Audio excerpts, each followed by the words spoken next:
Bismillahirrahmanirrahim. Assalamualaikum warahmatullahi wabarakatuh. Nama saya Ahmad Mufaddal Rosid MA, Madura asli. Sebenarnya pertanyaan saya, dalam sektor sosial dan politik, kenapa kita menyaksikan para praktisi dakwah memiliki berbagai pandangan yang saling bertentangan dan berjauhan? Atas jawabannya terima kasih. Oke. Yang dua, yang kedua monggo.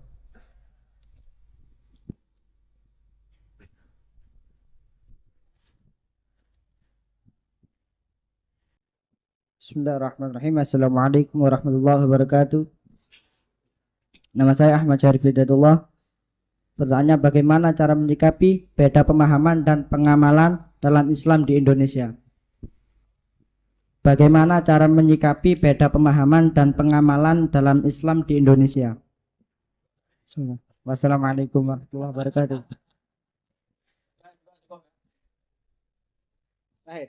Satu lagi.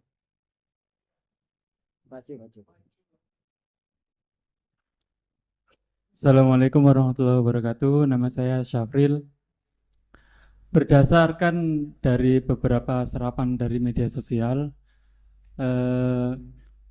beberapa kubu saling mengutarakan kebenarannya masing-masing.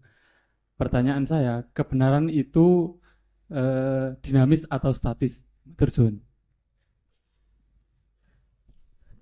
Monggo. Kan setelah jawab terus selesai, jadi langsung menang.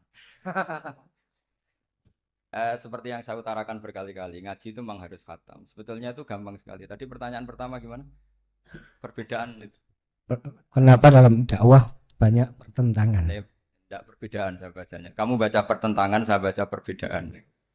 Jadi dalam fiqh dakwah itu kan ada fiqhul ahkam, fiqh dakwah. Sebetulnya itu gampang sekali kalau kita insaf. Berteman orang fasik hukumnya gimana? Hukumnya ya haram, diajak ke bar, nyari lonte, nyari WTS, ya haram. Tapi kalau dibalik, dakwai orang fasik hukumnya gimana? Ya baik. Bisa dakwah kalau berteman. Tapi bertemannya kemana? Ya jangan pas ke sana. Artinya gini, kalau ada ulama bilang nggak apa-apa berteman sama orang fasik, berteman yang proses dakwah. Haram berkawan orang fasik pas acara di bar. Itu bukan pertentangan, perbedaan. Saya berkali-kali bilang di pondok mana saja, karena teks itu mudawwan dan musalsal. Di kitab Khilyatul Auliya, itu kitab kesayangan Imam Ghazali. Beliau sampai alim gitu, termasuk barokahnya kitab Khilyatul Auliya wa Tabaqatul Asfiya, karangannya Abu Nu'aim al-Asfihani. Itu yang meriwayatkan itu diantaranya siapa? Meriwayatkan dawanya Sufyan bin Uyainah, gurunya Imam Syafi'i. Itu beliau cerita, Nabi Yahya tanya, kampung sini orang baik itu siapa saja? Kalau Nabi Isa tanya, kampung sini yang paling fasik siapa? Akhirnya Nabi Yahya tanya ke Isa, kenapa kamu selalu tanya orang fasik di mana? Saya ini Nabi, biman zilati tabib. Nabi itu adalah dokter. Udawil mardo, di mana-mana dokter nyari yang sakit. Sehingga khazanah kita di kiai-kiai pesantren NU banyak kiai yang kereng, tegas nggih monggo. Ada kiai yang ngancani wong fasik-fasik nggih monggo. Yang repot nggak ngancani, memang bagian dari fasik. Yang keliru itu yang itu gitu. Yang bagian itu. Kalau ngancani berapa ya orang preman yang ditobatkan para kiai-kiai yang jalur tadi banyak. Jadi ini harus dilihat. Makanya itu ada fiqhud dakwah. Ketika Rasulullah menstigmasi orang munafik itu orang yang buruk. Semua riwayat mengatakan Nabi tetap berbuat baik sama mereka. Ketika ditanya, kenapa engkau selalu baik sama Abdullah bin Ubay bin Salul? Karena kata Nabi, saya menghormati keluarganya. Itu gara-gara Nabi mau datang menyolati Abdullah bin Ubay bin Salul, itu keluarganya menjadi Islam kila itu ribuan. Karena betapa baiknya Rasulullah sing jenenge Muhammad. Orang seburuk itu masih beliau datang. Nah, ketika beliau datang, ini konteksnya apa coba? Konteksnya kan farqu bainal haqqi wa bainal batil jelas enggak beliau datang di rumahnya orang fasik. Kompaknya adalah konteksnya ya ta'allafuhum supaya mereka merasanya nyaman. Nah, yang merasa nyaman ini nanti jalurnya fiqhud dakwah. Makanya ada fiqhud dakwah, ada fiqhul ahkam. Ya gampang saja caranya tadi, milah-milah tadi. Ada orang fasik, saya berkali-kali fatwa di mana-mana. Ada orang mati karena oplosan misalnya. Kiai-kiai itu sebaiknya harus separuh datang, separuh enggak. Kalau semuanya datang nanti dikira matinya kayak matinya wali, karena semua kiai datang. Tapi kalau kiai ini tidak datang, kadang seorang yang mati oplosan itu ibunya mukminah, solihah, kadang ikut jamaah majelis taklim, bapaknya juga soleh, keluarga besarnya soleh.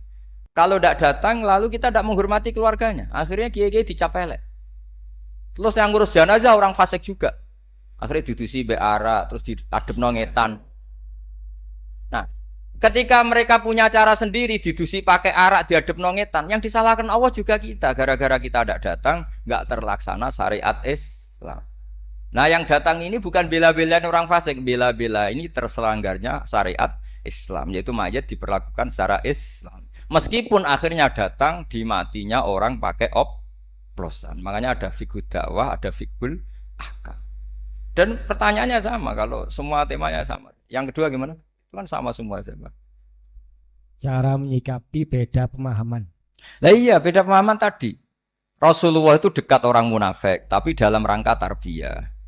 Kadang yang sahabat yang sudah soleh dijauhi. Mergo cara Jawa, moh nguyai segoro tahsilul hasil. Masyhur kan, Nabi punya uang banyak, yang baru Islam dikasih banyak, yang sahabat Ansor yang heroik enggak dikasih apa-apa. Ketika ditanya Rasulullah, kenapa yang sudah Islam lama enggak kamu kasih? Mereka itu mentalnya heroik, inginnya ngamal memberi. Kalau ini inginnya mendapat, sudah ata'alafuhum alal Islam. Karena enggak baik loh, orang biasa heroik misalnya dulu pecinta Mbah Hamid. Sering ngasih Mbah Hamid. Setelah Mbah Idris kaya dikasih. Itu nanti jadi pecundang. Dari mental memberi menjadi mental ingin Rasulullah itu tidak ingin orang Ansor jadi mental memberi, kemudian berubah menjadi mental ingin meminta atau mendapat. Sehingga Nabi setelah Futuhat itu orang Ansor itu nggak dikasih apa-apa. Karena kalau dikasih, nanti tadi dari mental heroik memberi menjadi penerima. Pas itu Nabi diprotes, ya Rasulullah kenapa tidak memperhatikan mereka? Mereka jasanya akan besar. Kata Nabi, akiluhum ila imanim. Saya pasrahkan mereka terhadap iman. Mereka mencintai saya tanpa servis. Tapi kalau ini butuh servis. Itu banyak, saya sering. Mbah Mun itu kalau diundang pejabat, itu hampir pasti datang. Tapi kalau diundang santri, kadang-kadang angel jok sepuh-sepuh. Karena alasannya tadi, wong-wong santri sekarwan seneng ngaji. Tapi nak iki lagi seneng-senengnya ngaji. Saya pernah ngalami betul ketika Habib Lutfi diundang di Pondok Al-Munawir. Kayak apa terkenalnya Pondok Al-Munawir Jogja itu. Itu sempat kecewa karena akhirnya beliau gak rawuh. Tapi ketika dikonfirmasi, pas itu ada Kopassus atau pengundang, Pondok Rausa aku wis do soleh. Nak mereka soleh butuh aku. Hanya dikalahkan yang Pondok Al-Munawir. Itu juga filosofi tak. Sama Rasulullah tadi. Ya Rasulullah, kenapa engkau memberi ini padahal Islamnya baru, ini yang Islam lama tidak kamu kasih? Kata Nabi, yang Islamnya lama sudah kuat. Jadi gak perlu diservis, tapi sokok. Iya. Kalau ini perlu disokok tadi kata itu. Nah itu, jadi pemahaman tuh khazanahnya harus banyak. Terus yang ketiga gimana tadi? Kebenaran itu apakah dinamis atau statis? Kebenaran apa? Kalau kebenaran eksak ya pasti 1 tambah 1 sampai kiamat ya tetap 2. Tapi kalau manusia ini kan mobil, manusia juga dinamis. Jadi kebenaran manhaji itu ya nggak ada batasannya.